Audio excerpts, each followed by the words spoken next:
नमस्कार प्रिय विद्यार्थियों, हमने इससे पहले वाली कक्षा में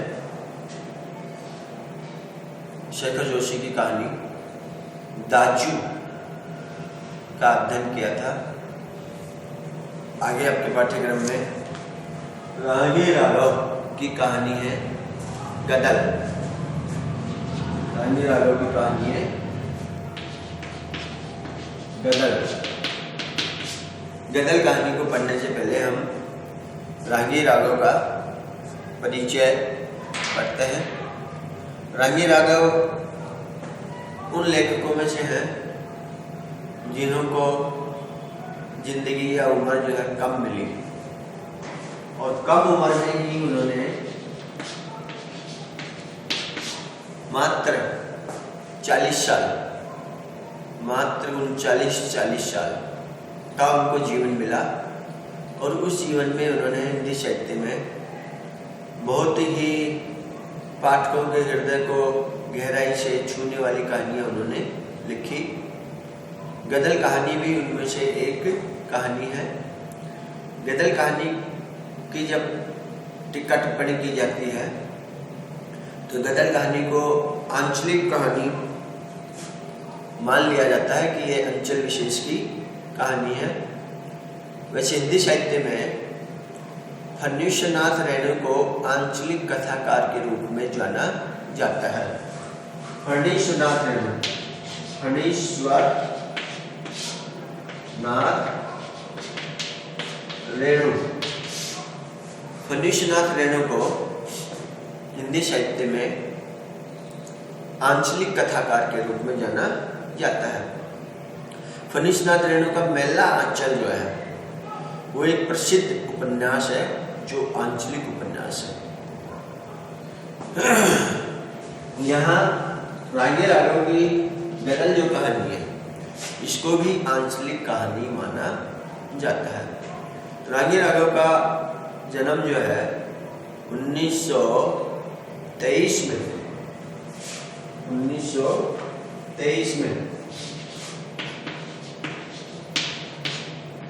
1923 में इनका जन्म होता है और मात्र 1962 में यानी 39 साल की उम्र में ही इनका देहावसान हो जाता है। लेकिन इनकी सोच और इनकी दृष्टि वो हिंदी साहित्य में हमारे लिए महत्वपूर्ण है। इन्होंने समाज को पथ प्रदर्शित किया है, समाज को आगे बढ़ाने का कार्य किया है। समाज में जो मैला कुचला या जो मैल है उसको धोने का ये प्रयास करते हैं अपने लेखन के माध्यम से। तो डॉक्टर रागी राघव की माँ जो है वो कन्नड़ थी। इनकी माँ कन्नड़ थी और पिता जो है वो तमिल थे। माँ इनकी कन्नड़ थी और पिता जो है तमिल थे। यानी तमिल भाषा बोलने वालों को तमिल कहा जाता है या तमिल जो भाषा है वो जाति के रूप में भी जो है मानी जाती है। कन्नड़ भी एक भाषा है, तो कन्नड़ को बोलने वाले जो कन्नड़ हो गई वो भी एक जाति विशेष के रूप में ख्यात हो गई। तो डॉक्टर रागी राघव की माँ कन्नड़ और पिता तमिल थे। उनके पूर्वज तिरुपति के मंदिर से संबंध थे। इनके पूर्वज यानी पिता और माता के जो दादा या उनके रागी राघव के दादा, उनका संबंध जो है तिरुपति, एक दक्षिण भारत में मंदिर है तिरुपति, तमिलनाडु और कर्नाटक की सीमा के आसपास तमिलनाडु पड़ता है तिरुपति मंदिर। इस तिरुपति मंदिर से संबंध थे इनके पूर्वजों का। ये तिरुपति का मंदिर जो है अत्यधिक प्रसिद्ध है पूरे हिंदुस्तान में। लाखों की संख्या में लोग वहाँ पे जो है आते हैं दर्शन करने के लिए। बड़ा ही प्रसिद्ध मंदिर है, लोगों की आस्था है। किंतु राजगुरु होकर भरतपुर के वैर कस्बे में आ बसे यानी इनके पूर्वजों का तिरुपति से संबंध था, तिरुपति मंदिर से संबंध था, लेकिन राजगुरु के रूप में, राजगुरु के रूप में ये भरतपुर का जो वैर कस्बा अपना, भरतपुर का वैर एक कस्बा है भरतपुर में।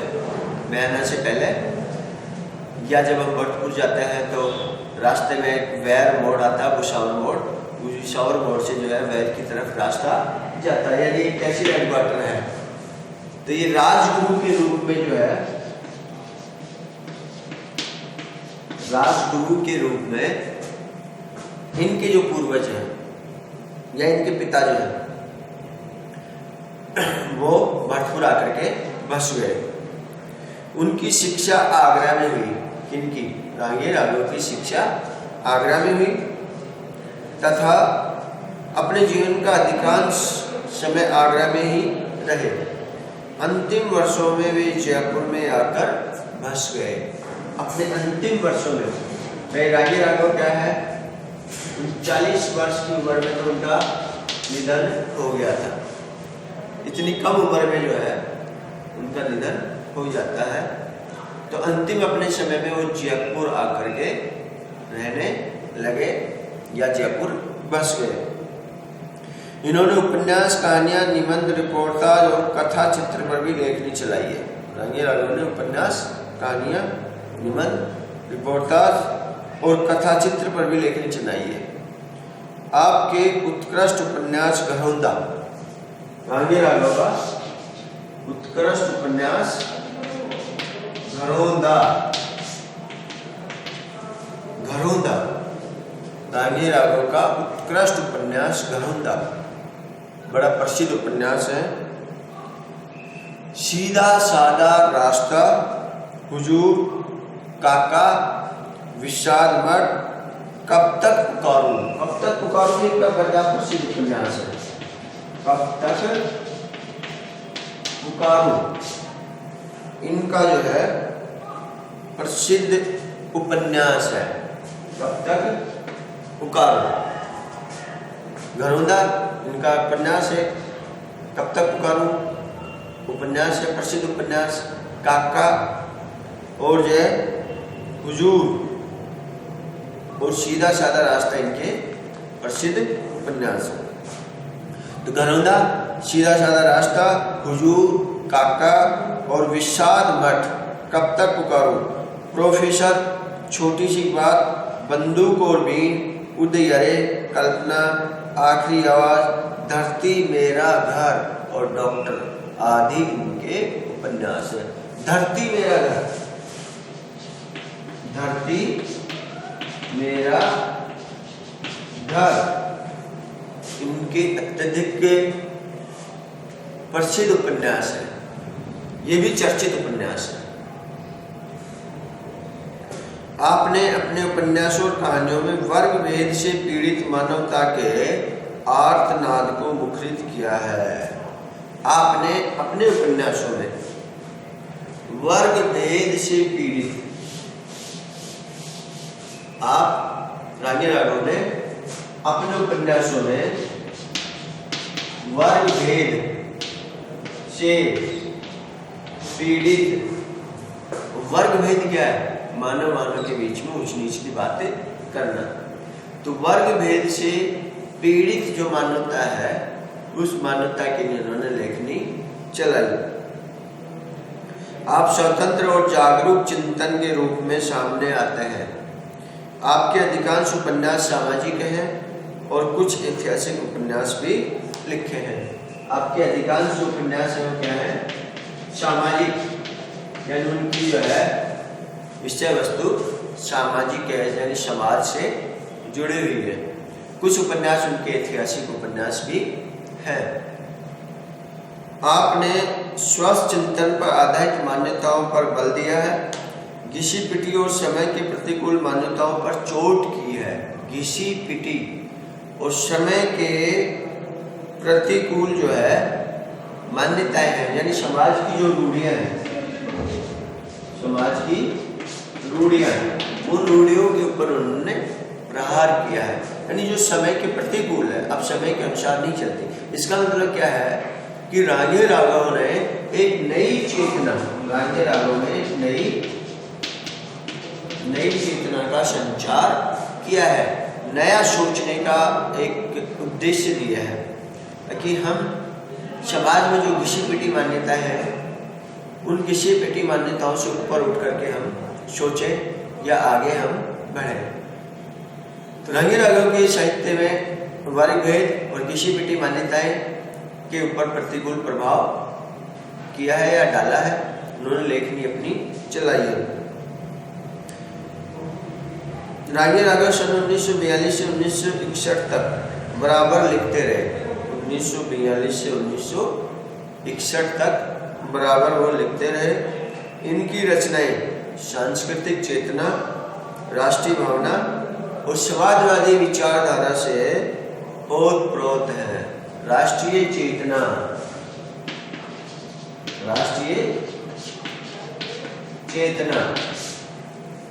आपको पता है मित्रों, जब रागे राघव लिख रहे थे 1942 से 1961 तक, तो 42 का जो दौर है हमारे यहाँ हिंदुस्तान में भारत छोड़ो आंदोलन का दौर भी रहा।